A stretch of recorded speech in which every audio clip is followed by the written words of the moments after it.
Because I should press A. Alright, so you're looking at this. Your first thought might be, hey, this looks a lot like Geometry Wars. And it does. But it's Geometry Wars with exposition and typing noises. And what I'm assuming was some pseudocode. And a storyline. I don't know why there's a storyline, but there is a storyline. Normally I'll pretty much play the at least initial exposition out in the full so people can understand what the background is, but I'm just gonna jump right into the meat of the game because I'll be honest with you, I didn't pay attention to the story. I don't know if it was created just to say, hey, it's not derivative, it has a storyline, but I don't know, I think for the gameplay could stand up on its own. So you have some customization here. You can go in and tweak 5 different aspects. In terms of how you move, how much health you have, different special moves and power-ups and things like that. So yes, it is in an arena. You move around. So you might think, oh, it's like, you know, it's like Geometry Wars, but it is a twin-stick shooter. Geometry Wars didn't invent them. It's one of the most popular ones, at least the first two. Although the third is worthy, but that's another topic, another video. Yeah. So you go through different levels, and you might be taking on the waves of enemies, and it even slows down, a little wave effect. So definitely some pretty heavy nods to Geometry Wars, and the game will slowly increase difficulty and add new enemies to the mix. You also have to pick up little green things. Are they called geomes or whatever? I honestly don't remember because I wasn't paying attention to the story. I know you're trying to like hack into some computer system to topple the corrupt government or police force or something along those lines.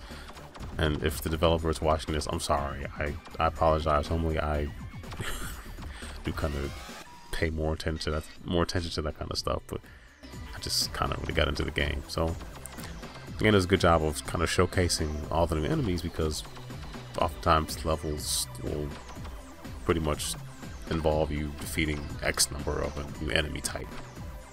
And there you'll get familiar with how the enemy works and strengths, weaknesses, and how fast they rush you and try to kill you.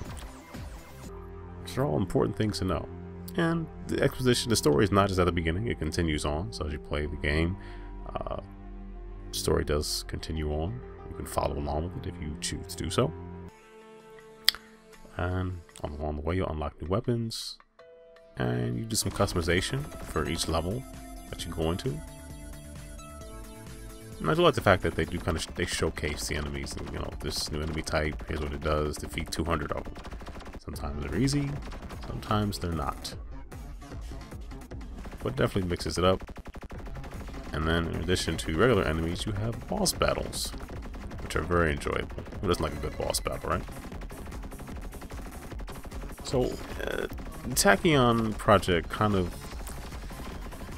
straddles a line between like an homage and, I mean, there are people who say it's a knockoff, but I feel like the gameplay controls are solid enough, I think, to kind of stand on their own, even though it is very derivative of a very familiar property.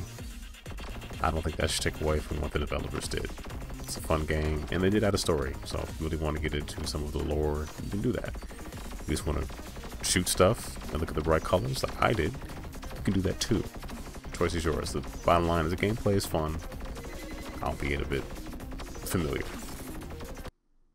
So, alright, that was Tachyon Project. That's a fun game. If you like this video, go ahead and show me that you like it. Like it, subscribe to the channel, leave a comment. Check out 2 other videos. We have Tembo the Badass Elephant, we have a review for that up.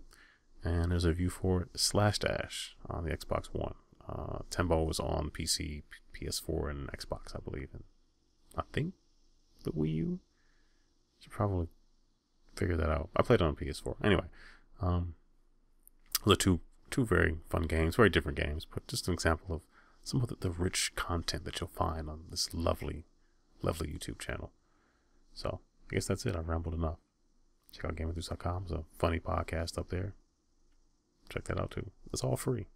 You have to pay for nothing except your own, bandwidth. I can't be responsible for that. That's on you. So